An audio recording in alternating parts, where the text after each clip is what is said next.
Looks like another year, another beef in the world of hip hop.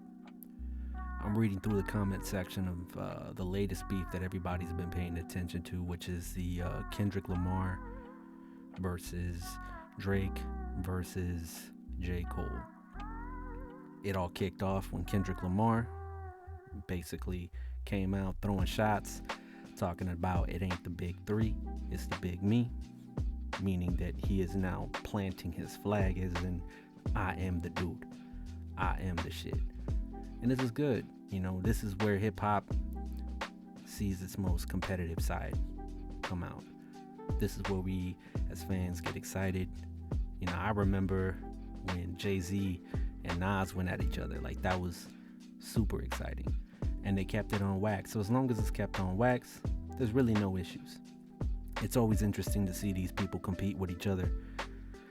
Out of the big three, I'm not really the biggest fan of Drake. I do like Kendrick Lamar and I do like J. Cole, just because their style is more my cup of tea.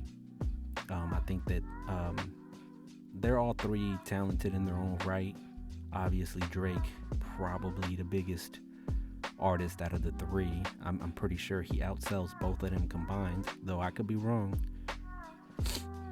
I'm sure somebody will correct me. But either way, I gotta say I'm a little underwhelmed. J. Cole was underwhelmed apparently because he responded back with the 7-minute drill in which he apologized for even releasing it. And you know what? I gotta give him credit for being super honest. Not a lot of MCs are that honest. Like, hey, I messed up. I think we saw Melly Mel do that too when he went at Eminem. And then it just seemed like Drake was just kind of quiet.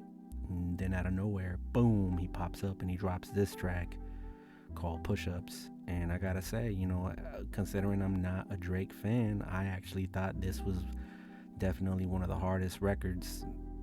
Like, at least this is the hardest record of the three that I've heard so far. And so far it looks like it's going Drake's way. But we'll have to wait and see. So far, in my opinion, that's just my opinion on this whole thing that's going off.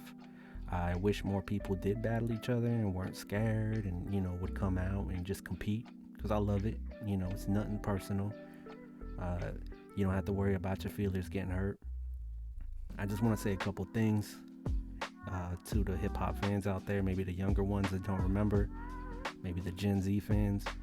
In a battle, okay, you have to do a few things. You have to outwit your opponent, and you have to out-rap them. So you have to outperform them, and then you have to outbar them. You have to entertain the crowd more than your opponent does. That's how you win a battle. There's no timeline necessarily. Obviously, if somebody responds a year later, it's kind of weak, but usually within the first few months, an artist will respond. I would rather them take their time to respond than feel obligated to have to respond within a 24-hour span. I don't really support that. I think that that's pretty whack. Give these people time to write bars. I mean, if y'all really want people to be live, instead of judging them by how fast they write a verse, then just do a freestyle battle. Instagram live a freestyle battle and let the crowd decide who won. But not a lot of people want to do that because not a lot of people really have skills in the rap game like that. They might be talented performers, but when it comes to battling, that's a whole entire different monster. You might have a good following and you might have some pretty dope tracks here and there, but battling is an entirely different thing. I thought I'd have to clear that up for the younger generation so that they know when they see this, because I see a lot of weird comments. Of course, there's a lot of weird opinions out there, but still, just to keep and fulfill the spirit of hip-hop, this is what it is. All right, signing out.